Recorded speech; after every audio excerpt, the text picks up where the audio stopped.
Well, good morning, guys, and welcome to the show. Today, we have the AudioControl LC5i Pro. That's right, this is a brand new SKU for them, and today, we're gonna tell you all about it, show you how it works, and well, you guys know what we're gonna do, so stay tuned.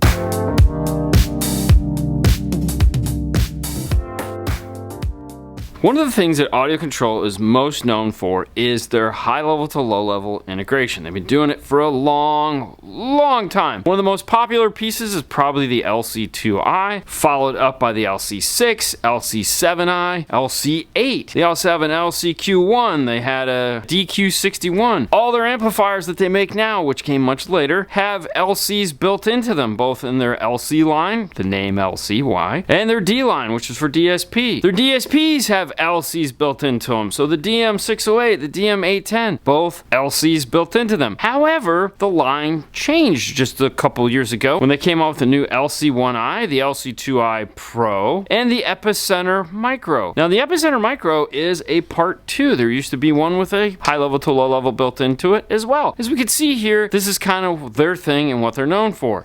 One of the bummers is they never had this one though. They had this 6, which was 6 channels of input. They had the 8, which was 8 channels of input. They had the 7, which was not 7 channels of input. It was 6 channels of input, but it had AccuBass. Yeah, but they never had 5 channels, which this isn't a 5 either. It's a 4 with a 5 out. It all gets confusing. Let's make some sense of it. Let's start with the box itself and take a closer look at it and see what we can glean from it. Advanced 5-channel line output converter, active speaker level input, AccuBass processing. If you want to know more about AccuBass and Epicenter, we do have an awesome video explaining what those two things are, how they work, what they look like, which I'll link to in the description if you want to check that out. Intuitive single summing, load matching circuits, GTO signal sense turn on, audio sense turn on, ACR1 dash remote included. That's the bass knob. It comes in the box. Great sound from your factory radio. Now on the back side of it, it has even more information. It also shows you a picture of the ACR1 dash remote that is included. QR code to download the owner's manual. A really nice high-res picture of the unit so you can see what it looks like before you open it. And then it gives you a lot more, basically a really good overview of the unit itself. The LC5i Pro is an advanced 5-channel active line output converter putting AudioControl's load matching circuit, AccuBass processing, signal summing, ground isolation, and multiple trigger modes all at your fingertips. The LC5i Pro delivers great sound quality you expect from active line level inputs. Active line level. There's a difference. There's passive, which is just going to be one of those cool little boxes that has wires connected to it and you has RCAs on the other side. That is passive. This is active. This requires power in order to do its business. With high voltage handling, 40 volts of input, a robust line driver delivering up to 9.5 volts RMS per channel, and AudioControl's patented AccuBass circuitry which automatically corrects for bass roll-off, common in many factory installed audio systems. On the side of a box, it gives you those features line by line. Maximum input output voltage, 40 volts in, 9.5 volts out. Input gain plus or minus 15 dBs. The attenuation for the ACR1 is 0 to negative 21 dBs. That's right, it turns it down. Frequency response is 20 to 20. Beverage of your choice. Yeah, they always have something silly like that on there. On the other side, it's just your basic, package layout, so to speak. AudioControl likes to use sleeves to get their product in and out, which can sometimes be a real pain because it's really tight. Let's take a look at what comes in the box. First thing you'll notice, a guitar pick. This guy. Why a guitar pick? Well, it makes a really nice screwdriver. That's why. The unit itself with the bass knob and an instruction manual. That's it. Now, knowing what we know from just reading the box, my guess is most of the instruction manual has already been covered. But let's just thumb through it really quick. Fun for all ages, it says right here on the bottom. This is basically the same as on the cover. It is made out of really thick cardstock. Holy crap, I felt like it was 2 pages. Important safety instructions, quick start guide, power ground remote trigger, what is required, and then it describes here in part 2 what the trigger modes are. Remote turn on in, GTO, great turn on. This is your DC offset. Audio, this is your AC turn on for sound. Ground isolation for noise. Channel inputs. Load selections. This has built-in load resistors. The switches are on the top. Signal bus, the bus network for doing some summing. Level controls, outputs, bass, power, setting up AccuBass, and of course the ACR1 knob. And then on the back here it gives you some ideas as far as how you may run it, and arrows to point your way through, and then a system layout, bigger system layout, and then the information that we read on the side of the box. The unit itself is in this cool packaging and we just flip up like this. You can pull out the phone style cable for those you know what a phone is. This uses a 4-pin standard connector here. The knob itself. The bass knob can be taken apart to just have the main shaft here, so you can flush mount it if you need to. And then the unit itself. Ooh, ah. Now most of you guys, look, we got pretty far into this, and well, it's a black box with some RCAs on one end, speaker wires on the other, power and ground. What is actually inside of one of these, right? Isn't that the question we always ask? I want to start out that way. I just want to pull this thing apart and show you the guts first, and then we'll get to hooking it up and actually seeing what it all looks like. To get this thing apart, there's some screws on either end. I'm going to save you the headache of actually watching me do it. Pull these clips off, and here's what it looks like inside. Now immediately, when I popped the top in this, I saw this. And this is one of the cool things about opening product, is looking for things like this. This one says woofer, mid-woofer, subwoofer. How cool is that? These are the built-in load resistors, what we commonly refer to as the LGDs. This is for loading your factory amplifier and or radio down so that you don't blow up speakers and or the audio doesn't shut off. However, some of you might be going, oh, that is the high level to low level, because you've seen something like this before, which is a passive high level to low level adapter. And well, yeah, I could see the similarities. However, no, this isn't the same thing. Where this is here. That doesn't exist on here. This is what is making all of that work, is on the back side of this. On the front side, we just have this nice control system. If you've ever opened one of these up before, then you remember there was a bunch of jumpers and stuff you had to do. No more. Those are now all switches. With the exception, there's always one exception, of these guys right here. This is the PFM filter. They call the PFM filter, it says it right there, PFM. This is, to make it simple, this is their subsonic filter that they have engaged. So if you're doing something where you need to turn that off, you can. However, keep in mind, I don't know what you're going to be using it for, especially if you're integrating into a factory radio, because more than likely that factory radio already has something like this built into it to limit it. It's cool that they did it, but I don't think hey, if you need it, it's there. Let's just call it that. But this is what it looks like.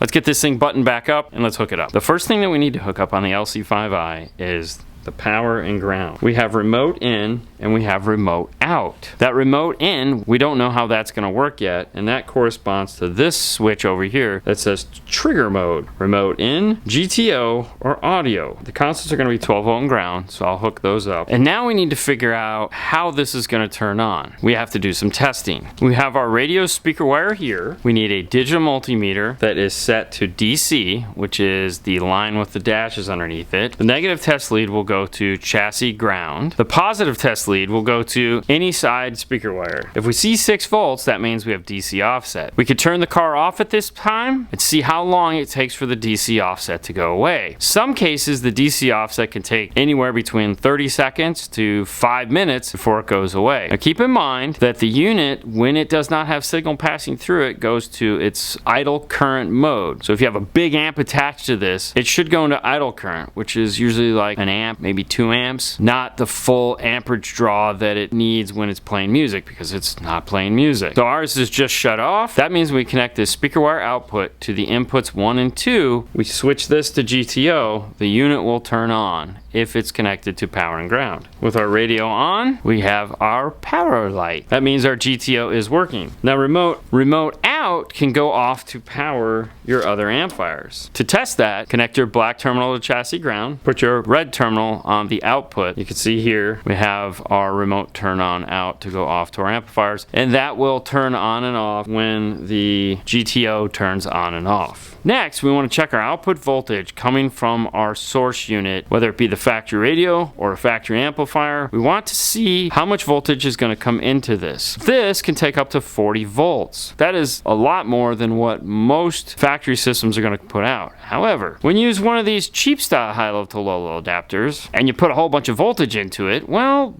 bad things can happen. As you can see here, this one pretty much melted and almost caught the car on fire. This is pretty bad. This is not capable of handling that amount of power coming into it, and well, this is what happens. It's cheap.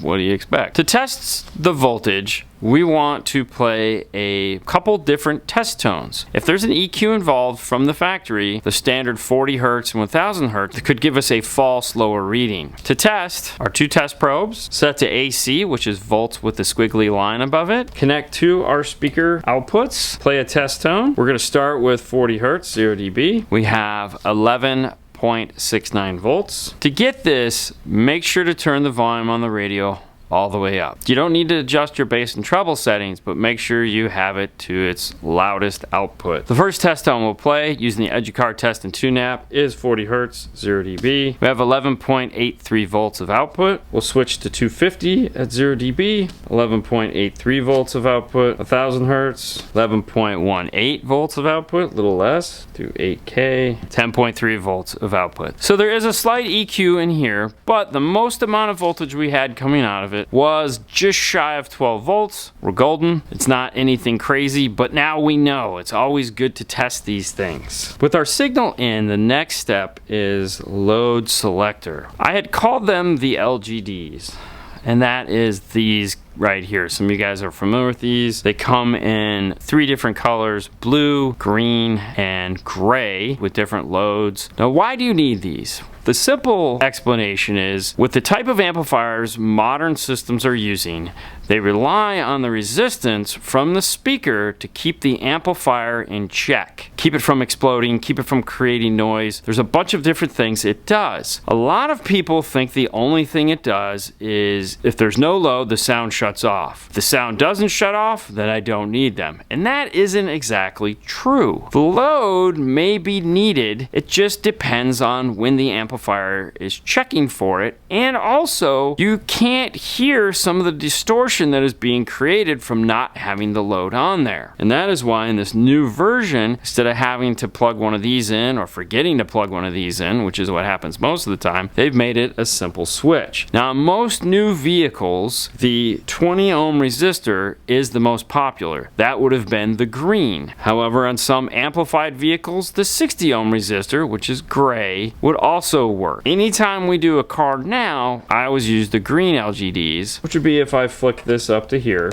This will keep that Class D circuit in that new amplifier from wreaking havoc sonically on the speaker. It's really important to get this right. It's better to be safe than to be sorry. Remember, there was a speaker connected to it. Putting a load on there is not going to hurt it if you're worried about it doing that. Both channel pairs 1 and 2 give you the ability to choose the load. And the reason why they are different is because we're finding in some new cars, there's an amplifier output, which might want the 60, and then they're also using deck power, which could want the 20. I've added in a rear signal for the next part of this, which is getting our sound to the amplifier, coming out of these RCAs wherever they need to go. We will circle back around to summing, but right now we're going to leave it on separate. The way this is designed to work is whatever comes in channel 1 pair goes out channel 1 pair. What comes in channel 2 pair goes out channel 2 pair. But this is a 5, which means it has channel 3 out. How do we get this signal, and where does it come from? That's important because